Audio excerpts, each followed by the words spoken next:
Reading from the Holy Gospel according to St. Matthew chapter 19 verses 23 to 30. Passage taken from the Message version of the Bible. As he watched him go, Jesus told his disciples, "Do you have any idea how difficult it is for the rich to enter God's kingdom? Let me tell you, it's easier to gallop a camel through a needle's eye than for the rich to enter God's kingdom." The disciples were staggered. "Then who has any chance at all?" Jesus looked hard at them and said, "No chance at all if you think you can pull it off yourself. Every chance in the world if you trust God to do it." Then Peter chimed in, "We left everything and followed you. What do we get out of it?" Jesus replied, "Yes, you have followed me. In the recreation of the world, when the Son of Man will rule gloriously, you who have followed me will also rule, starting with the 12 tribes of Israel.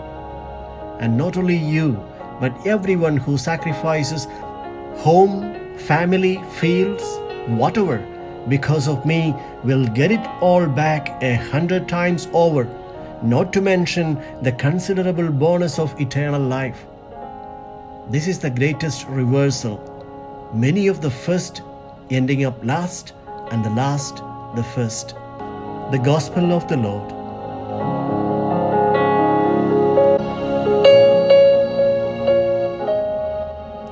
Reflections on the Gospel according to St. Matthew chapter 19 verses 23 to 30.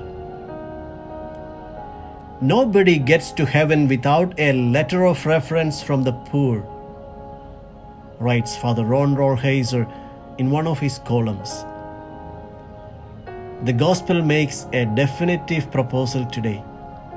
Our entry into heaven will depend on our response to the poor. It is easy to miss the point here.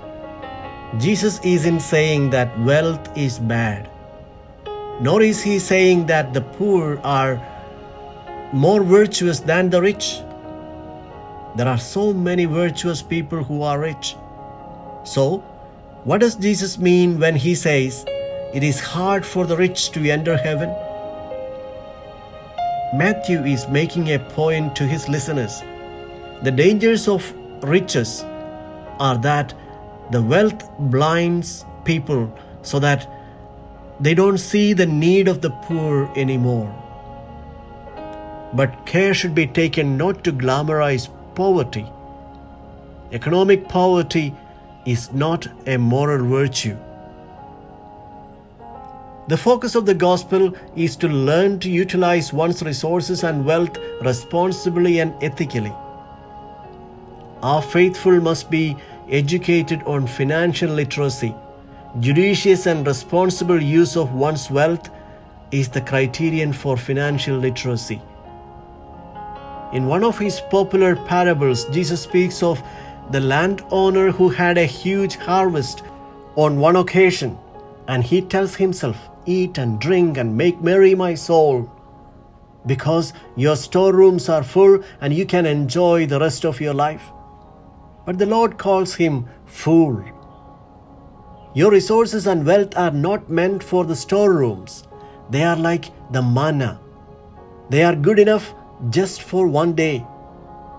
On the second day, they get spoiled. Therefore, it needs to be shared today.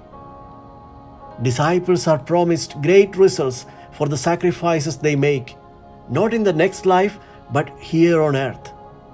Of course, the greatest wealth that man can have is our relationships. Jesus promises us with 100-fold of parents, brothers and sisters. Sharing our resources with the poor make us one family, a family where we share all what we have.